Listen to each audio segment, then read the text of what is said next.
La historia señala que así como una promesa veraz, también existe una promesa maldita, una promesa que se asemeja a una enfermedad maligna que si se apodera de un cuerpo lo consume despacio. El gobierno de Su Majestad contempla favorablemente el establecimiento en Palestina de un hogar nacional para el pueblo judío y hará uso de sus mejores esfuerzos para facilitar la realización de este objetivo. Palabras de una promesa mal lograda del ministro de Exteriores británico Arthur James Balfour, dirigidas al Lord Helms Rothschild el día 2 de noviembre de 1917. Palabras que se celebran hoy para la ironía del destino al acercarse el centenario de la promesa, en momentos en que la Organización para la Liberación de Palestina le exige a Britania no participar en la celebración de la declaración y que reconozca el Estado de Palestina. Casi 100 años han transcurrido, mientras tanto se consolida la promesa de Israel y se ignora la solicitud de Palestina. Algunos estudios afirman que la declaración de Balfour no apareció de la nada, sino que fue producto de una serie de pasos sucesivos realizados por el colonialismo occidental y el otomano, desde Napoleón hasta llegar al sultán Abdelhamid. Los acuerdos de Sykes-Picot nacieron un año antes de la declaración de Balfour, la cual fue redactada después sin perder el tiempo. La Segunda Guerra Mundial había terminado en todo el mundo, en momentos en que se ofrecían las guerras en un plato de sucesivas tragedias al mundo árabe. La Guerra Fría en un mundo unipolar y hasta el día de hoy, ninguno de los cambios en la región impidió que Israel pudiera expandirse hacia Jerusalén Oriental y Cisjordania. Tal vez lo contrario era cierto. Todo en la región sufre reveses salvo Israel, que sigue avanzando. Aparece el califa al-Baghdadi y su supuesto Estado, y se inicia la Guerra de Occidente para combatir un terrorismo creado por él mismo, o por lo menos contribuyó a su creación, y bajo el lema de combatir el terrorismo caen regímenes y Occidente justifica una intervención occidental en un lugar y juzga ilegítima la intervención en el otro. Reconoce una primavera árabe aquí y un invierno árabe allá. Israel procede a ocupar más de 85% del territorio histórico de Palestina. La declaración de Balfour se encuentra hoy más vigente que nunca. Desde Camp David hasta el día de hoy continúan los intentos tímidos pero constantes de normalización. Aumenta el peso de la carga sobre los hombros de Palestina y de no ser por la resistencia, el Estado prometido se hubiera perdido desde hace mucho tiempo.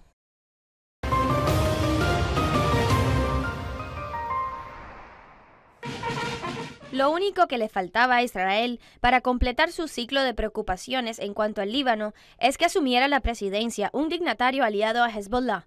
Esto fue lo que reflejaron los comentarios israelíes en cuanto a la elección del general Michel Aoun como presidente del Líbano.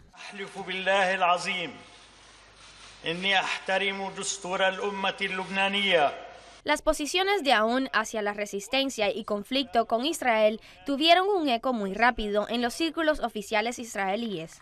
Los observadores comentaron que Aoun, en su primera locución como presidente, dirigió la primera amenaza a Israel, aunque no la haya nombrado directamente, cuando habló de liberar lo que quedaba del territorio ocupado y la defensa de los recursos de su país que el enemigo ambiciona controlar. El discurso de la juramentación presidencial reforzó la convicción que predomina en Israel, de que la elección de Aoun representa una victoria política para Hezbollah.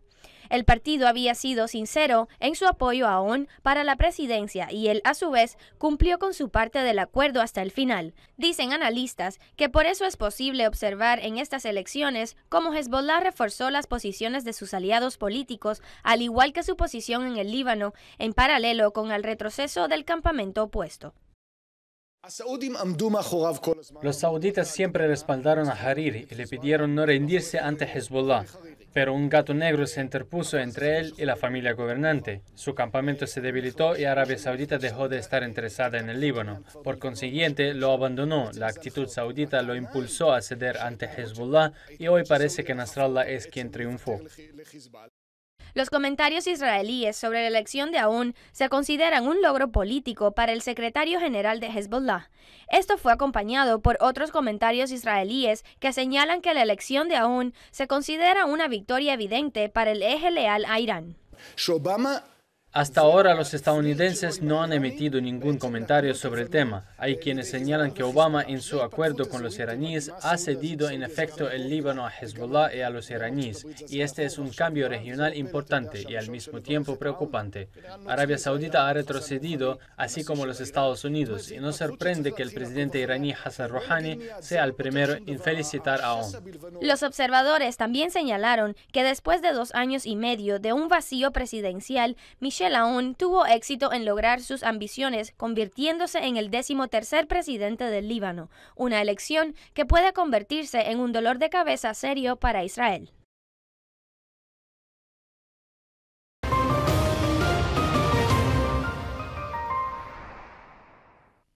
Aparentemente, Michel Suleiman es un presidente que obtuvo su título por medio de una negociación política, y así fue el caso de Michel Aoun.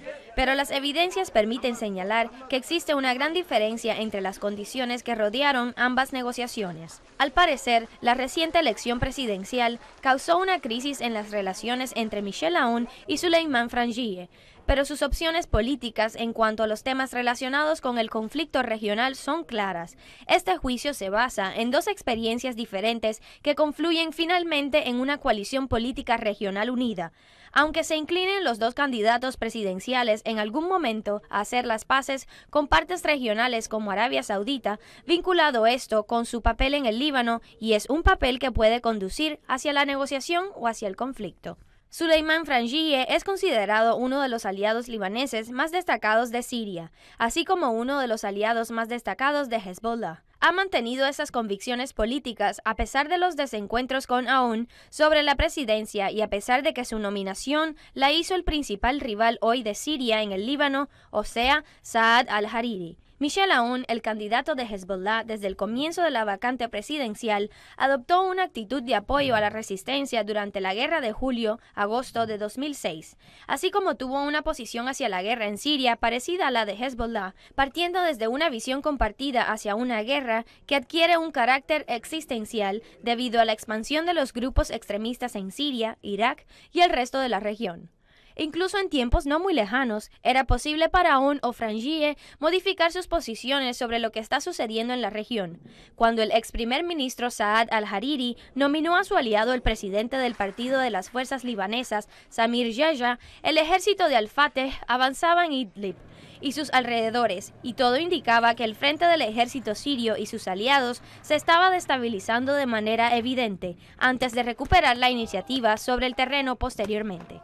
Todo esto sucedió mientras que Aoun y Frangieh permanecían dentro del marco del mismo proceso político, del lado de un proceso que dijo de ellos: este es un ojo y este es el otro, a pesar del hecho de que una persona razonable en el Líbano sabe con certitud que el desarrollo de los acontecimientos sobre el terreno en Siria se refleja sobre los entendimientos en el Líbano.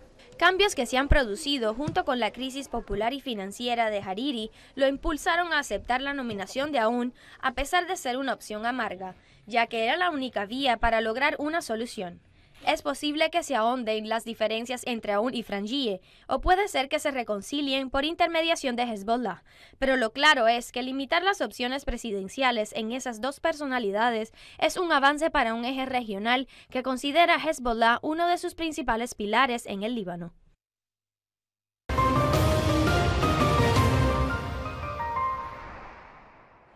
Esas concentraciones en Rabat, la capital marroquí, no se parecen a otras. No fue un asunto de leyes o de derechos lo que hizo que la gente saliera a la calle, sino fue la ira acumulada desde hace días a causa de la muerte de Mohsin Fikri, el vendedor de pescado triturado junto con su fuente de sustento por un camión del aseo. Desde el norte del país, donde fue asesinado el vendedor de pescado, las manifestaciones se han trasladado a la capital Rabat. Miles de personas rechazan la manera como tratan los cuerpos de seguridad a los civiles de una manera que atenta contra su dignidad. Para mí lo que sucedió en Alhucemas ya no se puede tolerar de esa forma, y el hecho de aceptar que la policía pueda matar de esa manera. Si nuestros abuelos habían aceptado esa práctica en otras circunstancias, nosotros no podemos continuar con esto. Tal vez el hecho de haber aplastado a Mohsin entre las dos hojas del mecanismo del camión de basura, o sea, un reto a las autoridades para que pongan fin a esa conducta y adopten acciones y decisiones en cuanto a las políticas sociales y económicas. La paciencia del pueblo llegó a su límite y ya no puede callar.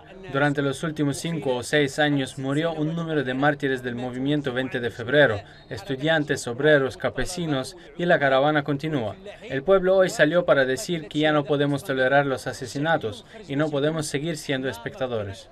Toda la responsabilidad recae sobre los cuerpos de seguridad y el nuevo gobierno de Ben Kirán podría encontrarse frente a dilemas que no estaban en su agenda.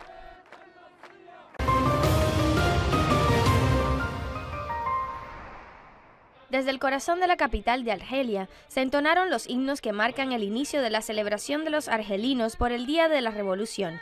Desde toda la geografía de la nación y a pesar de las diferentes costumbres, tradiciones y dialectos, se unieron todas las voces exclamando ¡Viva Argelia! Argelia, donde se produjo el 1 de noviembre del año 54 en las montañas de los Aures, el disparo que derrotó al colonizador francés, poniendo fin a sus crímenes, su ocupación y la usurpación de la tierra árabe a lo largo de un siglo y cuarto. Nos honran a nosotros, a toda la nación árabe y la nación islámica, los grandes sacrificios de los habitantes de Argelia. Argelia es conocida como la revolución de 1,5 millones de mártires. Las celebraciones del 1 de noviembre abarcaron toda la geografía de Argelia, voceando consignas e izando las banderas de la patria adornadas con los colores de la paz y la sangre de los mártires. Una sangre que se mezcló con la sangre de nuestros hermanos de la vecina Túnez en los eventos de Sakiet Sidi Youssef, que se encuentra en la frontera entre Argelia y Túnez. Por lo tanto, los habitantes de Cartago insistieron en compartir estas celebraciones con sus hermanos. Ese día, el 1 de noviembre de 2016, recordamos lo que nos hizo el colonialismo y como hoy nosotros disfrutamos de la libertad gracias a Dios. Los habitantes de Al-Aures están presentes. Esto nos representa y Argelia nos llena de orgullo. Toda Argelia y la independencia de todos sus habitantes.